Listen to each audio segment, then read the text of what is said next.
My name is Debo, but you can call me Bobby. You don't disrespect me now. You don't go me. Daddy, Abi Grandpa. Kí ló tún fẹ́ fi pot ṣe? Ta ni pot? Ó ti bẹ̀rẹ̀ sí ra pot mi sílẹ̀. Pot mo wá gbé lọ sílé ọkọ.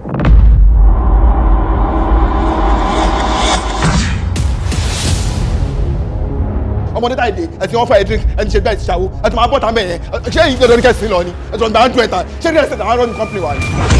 Olúwo farabalẹ̀ go fẹnu ọ̀rá gan ó ponú gan. You come to think of it, how old are you to think girlfriend? Wọ́n dẹ̀ kí mọ́mí ò tí ì sọ fún ẹ, there is a law in this family.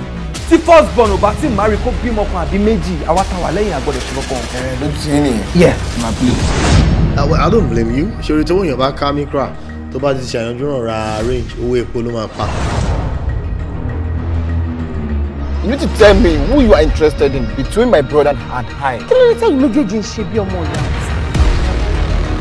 And ṣó possible ní ìran Yorùbá kéèyàn ṣe gbọ́kọ̀ kó dàbẹ̀ ní péyàn ló máa kó iṣu lọ lé ọkùnrin. Tẹ́mi ti sanwó fún event planner. Ó ti mo ti rí ọkọ tí mo fẹ́ fẹ́. O ò ní rọ́kọ̀. Ẹ kí wọ́n ní wàhálà ẹ̀ ṣé kìí ṣe pé nǹkan ń ṣe ẹ́? It's obvious you are sick upstairs. If not, ẹ ní dúró síwájú mi ẹ ń bá mi sọ shit. Kò sí wàhálà tí wọn ò tí ìjọba ara wọn fà nínú ilé olórí ẹbí. Bí mo ṣe ń bá yín sọ̀rọ̀ yìí, ọ̀tá ayé àtọ̀run làwọn mẹ́tẹ̀ẹ̀ta. Ó ti ní ọ̀ṣẹ́ ẹgbẹ́ ẹ̀ mo jẹ́ àwọn ẹgbẹ́ ẹ̀ máa pa ẹ́. Ariwo lásán ló yìí ṣẹlẹ̀. Egungun yìí ń bọ̀. What does that mean? Pé nǹkan tó máa burú yìí. Tó máa lédu tó ṣẹlẹ̀ lóyún máa padà ṣẹlẹ̀ tá a máa ṣe.